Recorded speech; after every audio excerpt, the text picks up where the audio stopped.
দুনিয়াবী জীবন সম্পর্কে আগে বললেন, এরা অনেক দলে বিভক্ত হবে, দল তৈরি হবে এবং তারা অসংখ্য বিদআতের সূচনা করবে। রাসূলুল্লাহ সাল্লাল্লাহু আলাইহি ওয়াসাল্লাম এই হাদিসে বলছেন কিয়ামতের মাঠেও এই দলগুলো তার কাছে পানি পান করার জন্য যাবে। কিন্তু সুম্মা ইউহালু বাইনি ওয়া বাইনাহুম, দলে দলে পানি পান করতে আসলেও লাভ হবে না, গেট বন্ধ হয়ে যাবে, তাদের মধ্যে আর সৃষ্টি হবে, পানি পান করতে দেওয়া হবে না।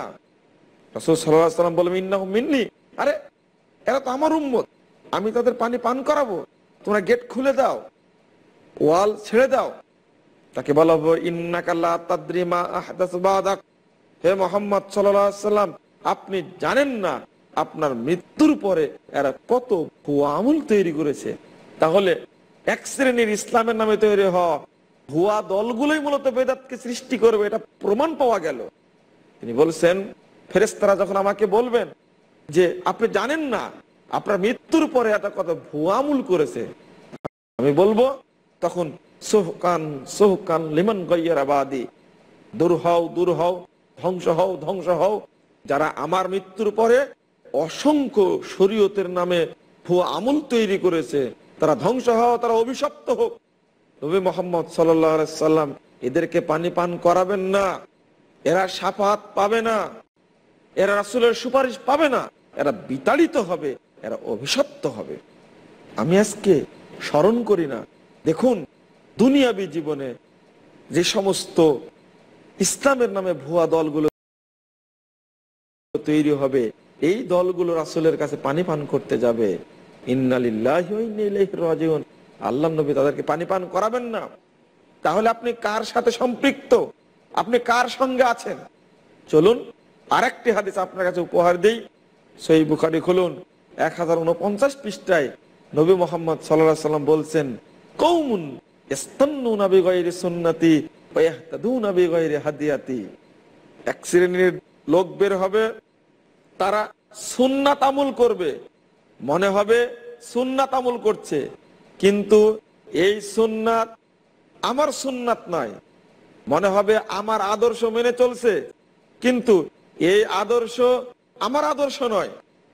তিনি বলছেন স্পষ্ট, ইস্তান্নুনা বিগাইরি সুন্নতি ওয়া ইয়াহতাদুনা বিগাইরি হাদিয়াতি। এখানেও বললেন দলের কথা, তাহলে বেদাত সৃষ্টি করে এক শ্রেণীর দল, তাহলে প্রথমত আপনাকে এইগুলো বর্জন করতে হবে, তারপরে তাদের সাথে চললে আপনি বেদাতে আমল করবেন, সুন্নাতকে প্রত্যাখ্যান করবেন, এটাই সঠিক কথা। বন্ধুরা আমার, আমরা মানুষকে সচেতন করতে চাই, মানুষকে বলতে চাই, জানাতে চাই এই মর্মে যে আমি এবং আপনি সচেতন হই, সমাজে অসংখ্য ভুয়া দল রয়েছে, আর তারা অসংখ্য নিত্য নতুন শরীয়ত তৈরি করেছে। শরীয়ত তো এসেছে আল্লাহর পক্ষ থেকে, শরীয়তের দরজা বন্ধ হয়ে গেছে। নবী মুহাম্মদ সাল্লাল্লাহু আলাইহি ওয়াসাল্লাম মৃত্যুর মাধ্যমে আর শরীয়ত আসবে না, কোরআন এবং সুন্নাহর সাথে যেটা মিলবে না সেটা শরীয়ত নয়, এটা বেদাত, আপনাকে বর্জন করতে হবে।